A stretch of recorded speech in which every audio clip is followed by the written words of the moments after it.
Ngayong araw na to sa Deuteronomy chapter 28 sa verse 1 at gusto kong ito yung inyong maging declaration.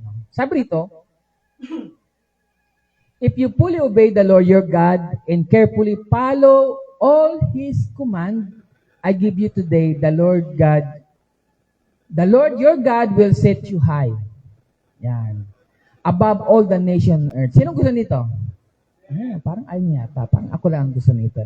Sabi niya, the Lord your God will set you high above all the nation on earth. All these blessings will come on you and accompany you if you obey the Lord your God. Ano yon? You will be blessed in the city and blessed in the country. Gusto niyo ba yun? Kahit saan kayo magpunta, magiging blessed kayo. Ba't sinabing ganun, you will be blessed in the city and blessed in the country? Kasi siyempre, paiba-iba tayo. Meron tayong si Mami Annalisa sa Qatar siya, no? At welcome ang ating missionary. Mami missionary po natin siya, no? Siya po ay missionary ng church. Support the fruit of your womb will be blessed in the crops of your land, in the young of your livestock, in the calves of your herds, and the lambs of your flocks. Your basket and your kneading true will be blessed. Gusto niyo ba yon? Yung nag-uumapaw yung lalagyan nyo ng kapirahan. Di ba? Usually kapag magsasaing ka, dun sa lalagyanan mo ng bigas, lata man yan, sako, wala na tayong bigas. Yan, ibig sabihin, matataranta ka na. Ito, sabi niya, will be blessed. You will be blessed when you come in and blessed when you go out. Gusto niyo yan? Kahit saan ka magpunta, the Lord will grant that the enemies who rise up against you will be defeated. Before you, they will come at you from one direction to flee from you in seven. Aataking ka man nila, pero sila ay flee? Tatakas. Tatakas sila dahil hindi nila kaya. Tama po. The Lord will send a blessing on your barns and everything you put your hand to. The Lord your God will bless you in the land He is giving you. Gusto niyo ba yan? The Lord will establish you in His holy people as He promised you on oath if you keep the commandments of the Lord your God and walk in obedience to Him. At itong pinamaganda, 28 ng 10. Then all the people on earth will see that you are called by the name of the Lord and they will fear you. Kakatakutan ka nila. Kasi alam nila, may Diyos ka. Amen? Alam nila, may Kristo ka. So the Lord will grant you abundant prosperity. Sino gusto mo din abundant prosperity? Amen. So the fruit of your wombs, the young of your livestock, and the crops of your ground in the land He swore or your ancestor to give you. So, merong mga nakalaan na blessing sa'yo. Ang problema, hindi mo lang alam kung saan hahanapin. Correct po? Minsan, nasa wrong place ka kasi hindi pala dyan yung blessing mo. Kasi may nakalaan na blessing para sa'yo. So, pero, lahat na yan pag ibibigay sa'yo, pero may nung tinatawag na panahon. Hindi ko na yan. Ecclesiastes chapter 3 verse 1 to 11. For everything there is season and a time for every matter under heaven. A time to be born and a time to die, a time to plant and a time to pluck up in this planet. So mamaya magkakaroon po tayo ng child dedication kay David. Si David! David!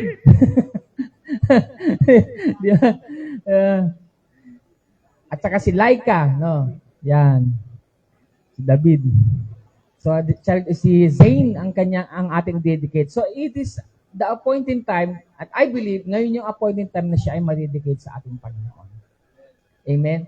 Kasi nung 2023 pa siya ipinanganak. Yan. A time to kill and a time to heal, and a time to break down, and a time to build up. A time to weep and a time to laugh, a time to mourn and a time to dance. Lahat ng ito ay mararanasan mo in God's appointed time. A time to cast away stones and a time to gather stones. Together, a time to embrace and a time to refrain from embracing. A time to seek and a time to lose. A time to keep and a time to cast away. A time to tear and a time to sue. A time to keep silence and a time to speak. A time to love and a time to hate. A time for war and a time for peace. What gain has the worker from his toil? I have seen the business that God has given to the children of man to be busy. 2026, magiging busy kayo. Tama po? Imposible hindi kayo maging busy. 2025, sobra kayong busy. Yung iba, busy sa kakaisip. Di ba? Minahal ka pero hindi ka naman minahal. Yan lang. Di ba? Inibig mo pero hindi ka rin naman inibig. Di ba? 2025 has given us all the lessons na ngayon 2026 sana may apply na natin na hindi na tayo muling magkamali. Lalong-lalo na sa mga marurupok.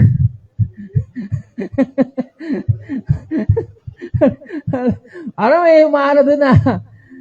So, 11, He has made everything beautiful in its time. Also, He has put eternity into man's heart, yet so that he cannot find out what God has done from the beginning to the end.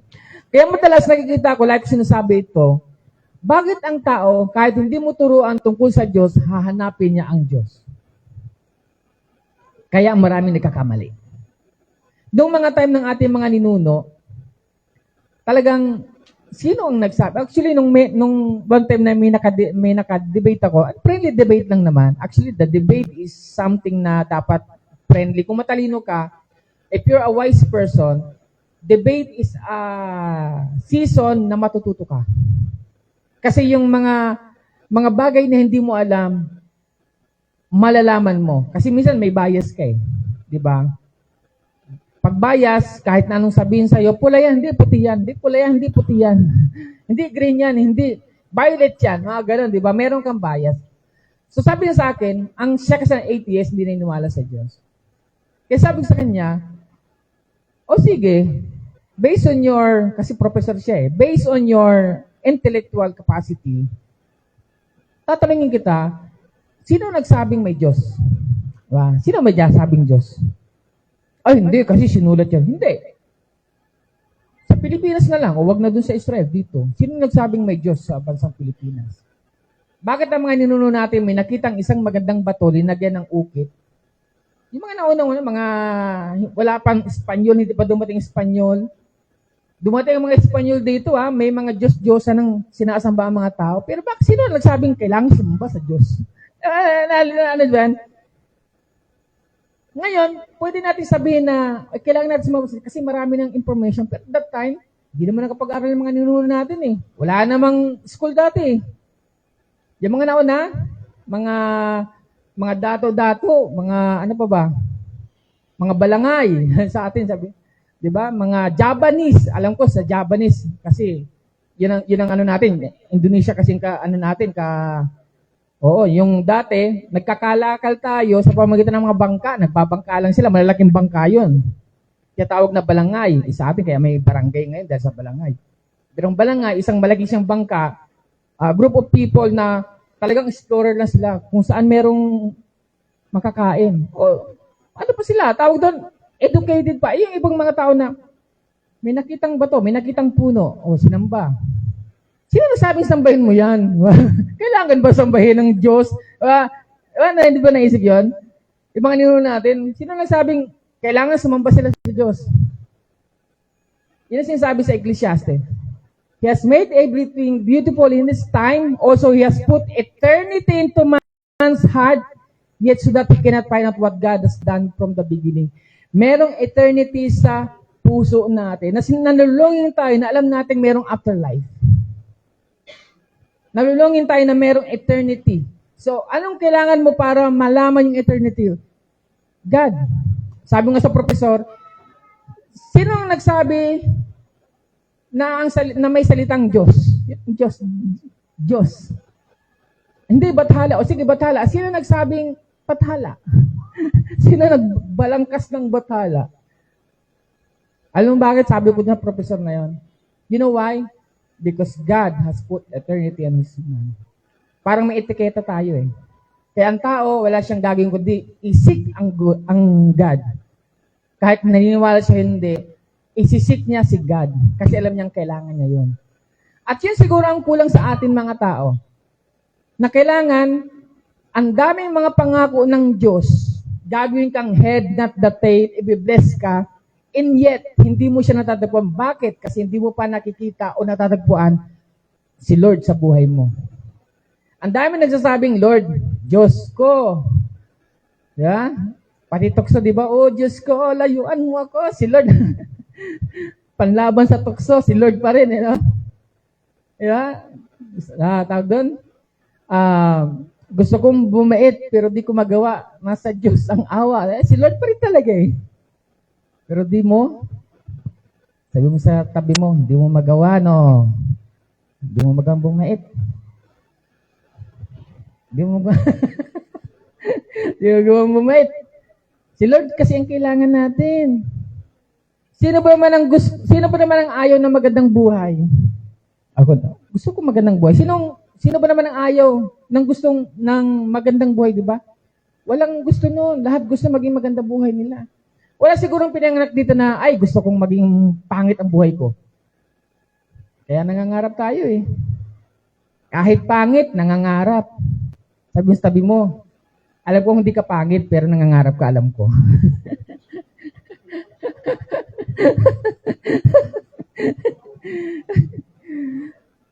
Sabi mo sa katabi mo na sinabihan ka, akala mo lang yun. Pangit talaga ako. Yan. So, gusto ko tong bibilisan lang po natin. 2026, dapat mag-overcome na tayo. This is a time to overcome. I-overcome na natin yung mga bagay na nangyari sa atin. Mga bagay na hindi maganda nangyari sa atin noong 2025. Okay? Pag sinabing overcome kasi, ito yung maging successful ka. Maging best ka, maging conqueror ka, mag-step up ka. Hindi ka lang just. Hindi ka basta-basta. Ngayon 2026 magiging elevated ka. Gusto niyo ba 'yon? Makonquer mo ngayon ang 2026 or else the 2026 will conquer you. Huwag mong hahayaan, kapatid, na diktahan ka ng taon na to.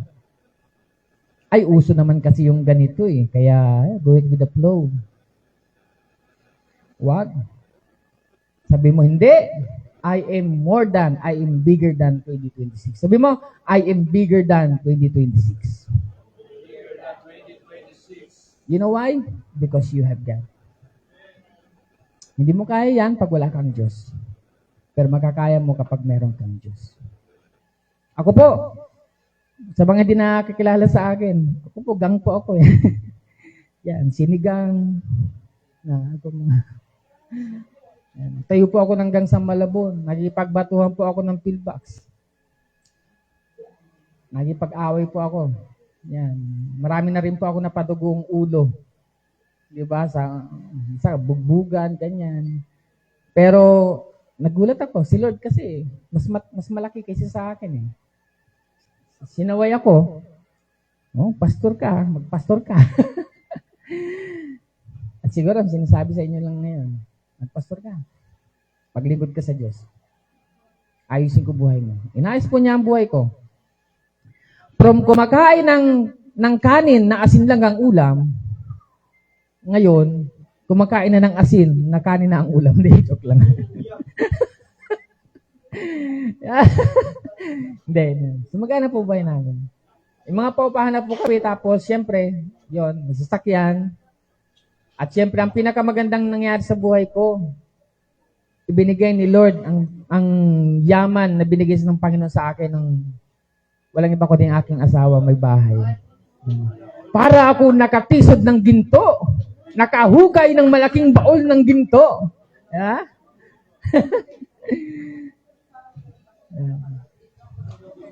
Sa mga walang asawa dito, bibigyan ko po kayo ng tip. Huwag na kayong mag-asawa na magiging sakit pa sa ulo nyo. Dapat magiging katuwang nyo. Dapat magiging kasama nyo.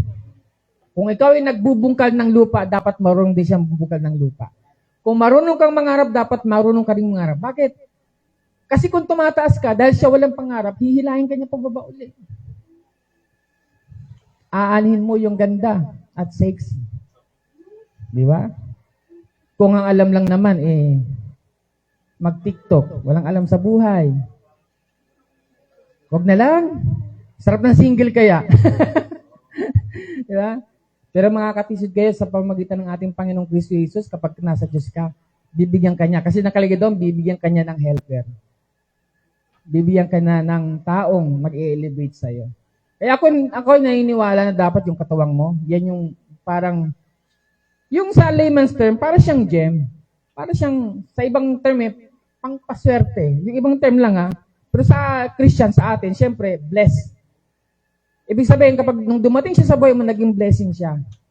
Pero kapag yung dumating sa buhay mo, naging parang curse siya, naku, itapon mo na. Isuli mo sa nanay.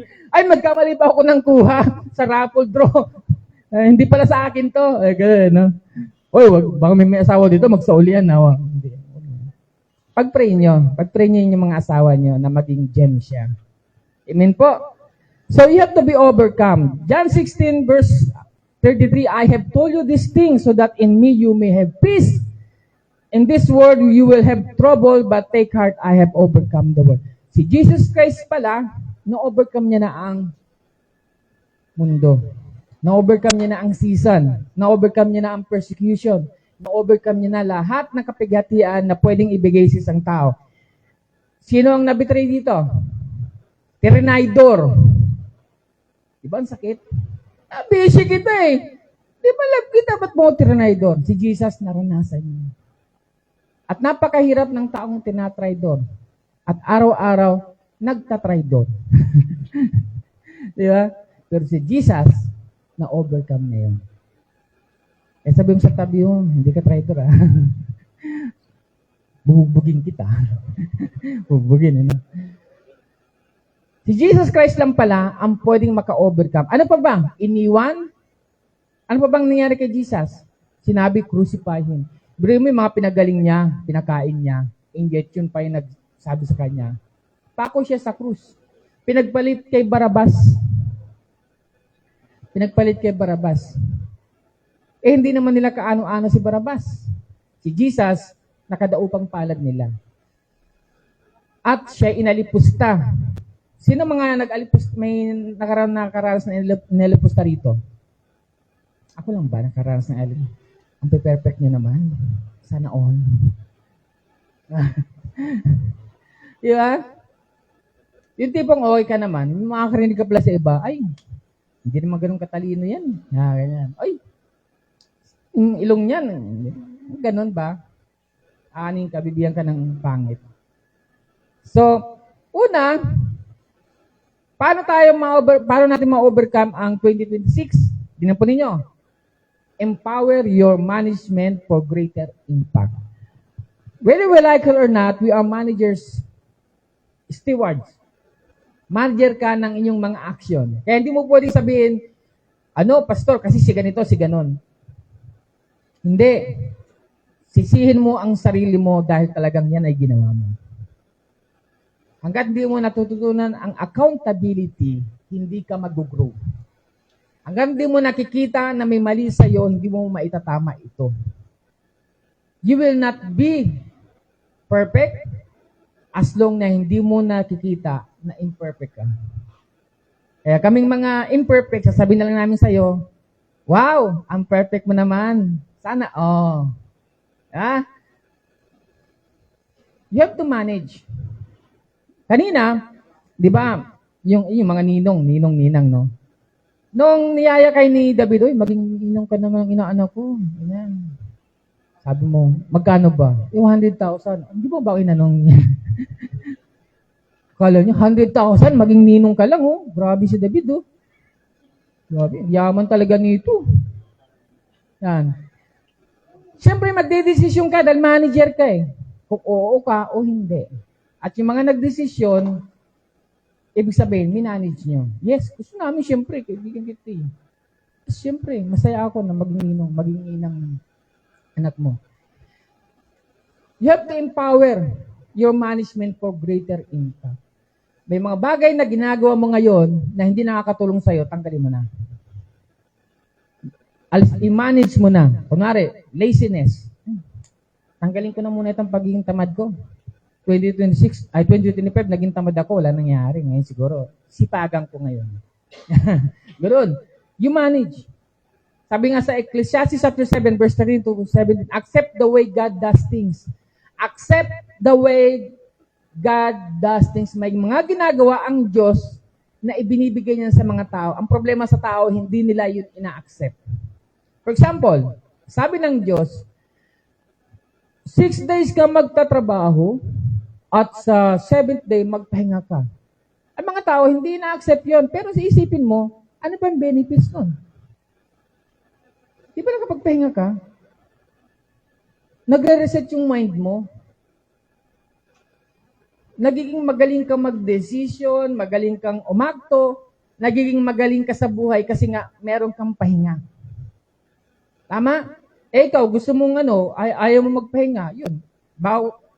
Tag doon, ang tao, pag lalapit sa'yo, ganun, pagod ako ha. Pagpahinga ka kasi, kaltukan mo. Pahinga ka kasi, pagod ka dyan. Di ba? Ang ganda nun eh. At pag sinabing pahinga, hindi lang yung you lay dress.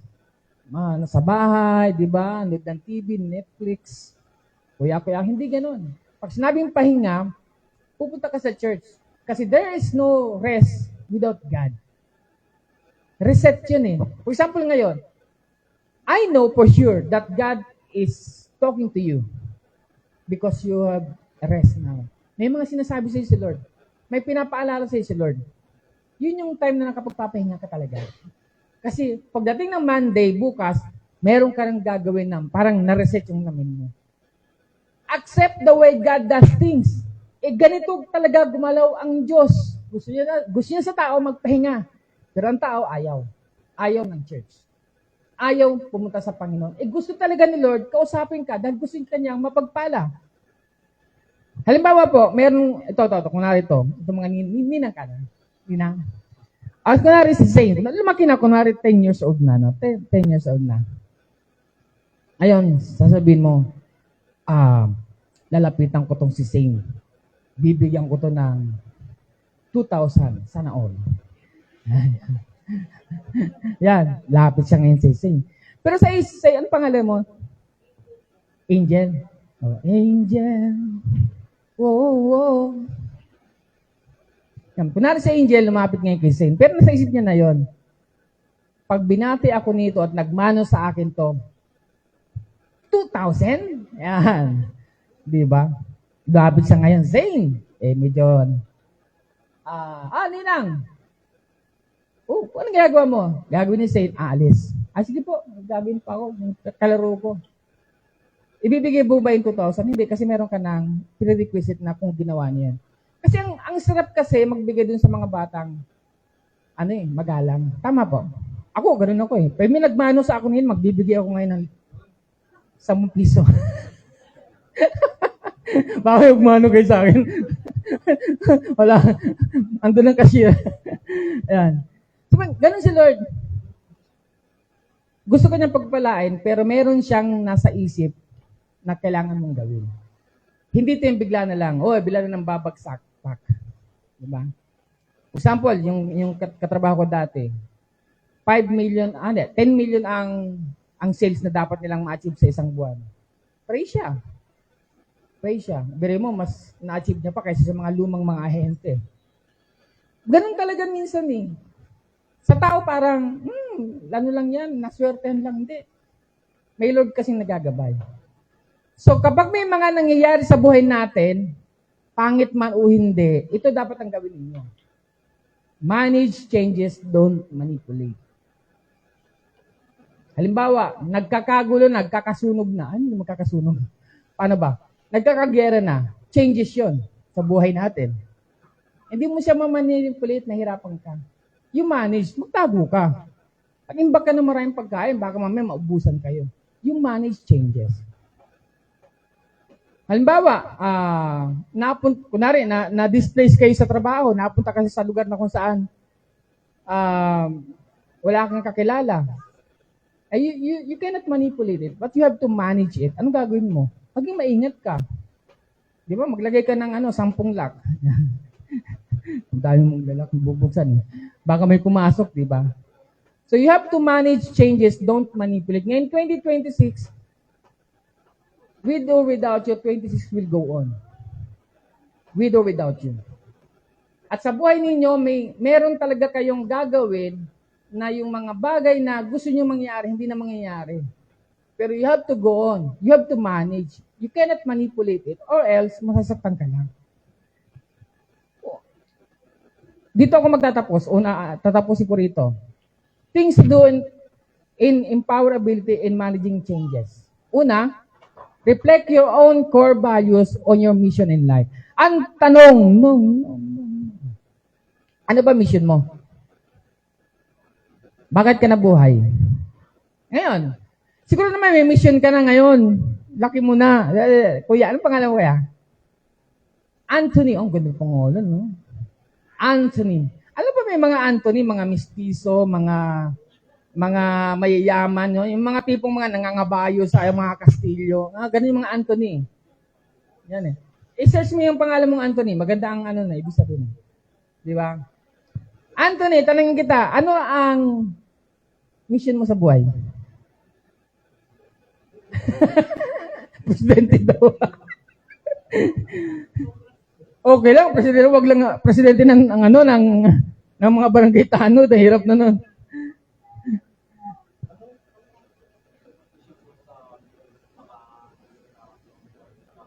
Yan. Alam niyo ba maraming tao ang hindi na nagagawin ngayon? Kapag wala kang misyon, wala kang pupuntahan. Ako dati, nung bata ako, sabi ko, ayoko na maging mahirap. Mag-aaral ako mabuti. Kasi naranasan ko yung wala talaga makain. Misyon. Kung wala kang misyon, wala. Ano mangyayari sa'yo? Para ka lang nabuhay na kung ano na lang mangyari dyan. Kung ano na lang, kung sinong humila sa'yo, nakakaladkad ka kung saan-saan. Kasi nga wala kang misyon. Kapag may misyon ka, di ba? Wala na akong panahon dyan. Kasi nga, may ginagawa. For example, dati, ininom ako dati. Doon sa Malabon, pumunta ako. Kasi nandun pa rin naman ang bahay namin, ng nanay-tatay ko. Doon yung mga katropa ko doon, nanginginom. Sa pag ganun ko, tiyatagahin ng gano'n rin. Pastor na ako noon. Pero pasensya na, hindi na ako umiinom. Tayo ng gano'n. Yabang mo Dahil kasama ka lang naman namin Ganyan. Kala ko, babanatan ako Pero nakita ko, tumayo yung isa kong kasamahan isa ko rin kaibigan, tumayo, inawat siya Pero kasi hindi na kasi ng mission ko. Kapag alam mo yung mission mo, may mga bagay hindi mo gagawin. Diba? Gusto mo umasenso, huwag kang tatamad-tamad. Mission mo yun na umasenso Gusto mo makapasa ng pag-aaral huwag kang ano-ano. Mag-aaral ka talaga. Yung, hindi, ito sa mga estudyante Sino estudyante rito? Estudyante ka pa ba ngayon? Oy, grabe. Alam nyo, mapalad kayo kung may nagpapaaral sa inyo. Dahil naranasan ko, di mo naranasan, kaibigan mo kasi. Walang nagpapaaral sa kanya, pero pinapaaral niya sarili niya sa pamamagitan ng pagtatrabaho. Babae pa siya. At eto pa, siya pa mismo ang bumubuhay dun sa lola niya kung saan siya nakatira. Ngayon, binibigyan na kayo yung baon, ayaw niyo pa mag-aral. Ini-enroll na kayo, binibigyan pa kayo ng Valenzuela ng gamit, ayaw niyo pa mag-aral. Diba? Tapos sasabihin niyo, ang lupit ng kapalaran, Lord, ba't ako mahirap? Diba? Ano yun? Wala kang pinag-aralan, magiging manager ka bigla? Pwede ba yon? Kumbaga, kumbaga isang malaking kumpanya, oy, wala na yung manager natin, biglang nag-retire na. O, kuha tayo ng manager. O, sinong puting kayo ng manager? Ay, sir, meron tong janitor, gawin nating manager. Pwede ba yon? Siyempre, wala kang alam babagsak ang company kapag ikaw ang napili. Kaya, gusto kong i-reflect ninyo ngayon 2026. Ano ba mission mo? Ano ba talaga? Anthony, maganda mission mo. Makatulong sa pamilya, no? Siyempre, buhay mo, aangat din. Tuloy mo yan. Tuloy lang ninyo pangarap ninyo. Huwag kayong titigil sa pangangarap. Kasi ang pangarap na yan ang magdadala sa inyo. Ba't nawala bigla dyan? Pangalawa, persistent is the key. Dapat, hindi ka lulubog lilitaw. Masipag ka ngayon, bukas hindi. Dapat hindi. Dapat consistent ka.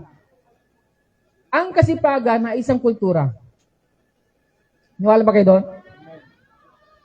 Ang iba, hirap na hirap sumunod, hindi dahil mahirap yung pinapagawa, kundi dahil hindi niya yung kultura. Hindi siya nasanay doon. Sabi ni Paul, sabi niya, sinusuway ko ang aking sariling laman. Kaya minsan ganun dapat mong gawin. Para magkaroon ka ng kultura na maging masipag or umasenso, dapat supilin mo yung laman. Ibig sabihin, kung ano yung bagay na hindi makakatulong, tanggalin mo sa sarili mo. Pangatlo, be flexible and creative. Maging flexible ka, maging creative ka. Huwag yung ito lang alam ko, ito lang gagawin ko. And syempre, think outside the box. Ito, number 5, accept uncertainty and be optimistic. May mga bagay na nangyari sa buhay mo, oo, may nangyari na yan. Pero maging optimistic ka pa rin. I-accept mo yun. I-accept mo yun.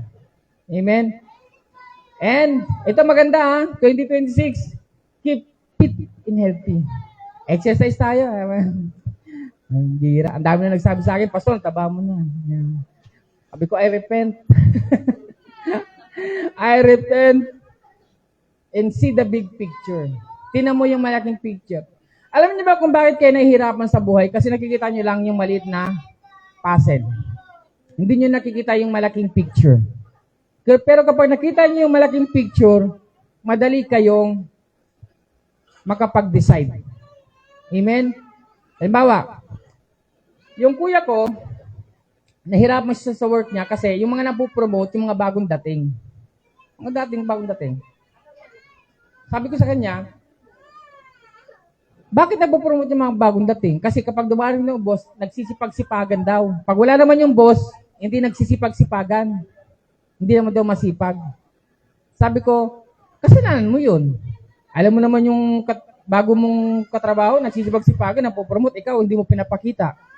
Dapat ipakita mong masipag ka din. Sabi ko sa kanya, you have to see the big picture. May malaking picture na dapat makikita ka na kung saan yun ang nakikita ng boss. Amen? Hindi naman po pwedeng nakikita kang tamad, ikaw pa yung bibigyan ng raise. Ikaw pa yung bibigyan ng magandang position. Hindi, kasi hindi niya nakikita yun eh. You have to see the big picture. Ngayon, 2026, you have to see the big picture. Amen po? Proverbs chapter 3, verse 5 and 6. Trust the Lord with all your heart and lean not to your own understanding. In all your ways acknowledge Him and He will make your path straight. How much do you trust God? Jeremiah 29:11, for I know the plans I have for you, declares the Lord, plans for welfare and not for calamity, to give you future in hope. Maganda palang plano ng Panginoon sa'yo. Gusto niya, sabi ng Diyos, ang plano niya sa'yo ay pasaganahin ang buhay mo. Hindi bigyan ng mga kalamidad, kundi maganda yung future mo. Ito pa, don't make permanent decisions based on temporary condition. Ang problema, nag-create tayo ng isang big decision, temporary lang din pala yung mga bagay na yan. Amen po? Halimbawa, minura ka ng boss mo. Mag-quit na ako, minura ako. Diba? Saan ka pupunta? Anong gagawin mo? Bahala na. Diba? baka naman, yung boss mo, yung mood niya ngayon, ganun lang. Baka hindi naman lagi-laging ganun siguro na minumura ka, no? Araw-araw ka minumura ng boss mo. Diba? Na saling lang ang ego mo, ayaw mo na. Paano yung pamilya mo? Don't make permanent decision based on temporary condition. Baka naman emotion lang yung nararamdaman mo. Dito magtatapos, Galatians chapter 6 verse 9. So let not get tired of doing what is good. In just the right time, we will reap the harvest of blessing if we don't quit.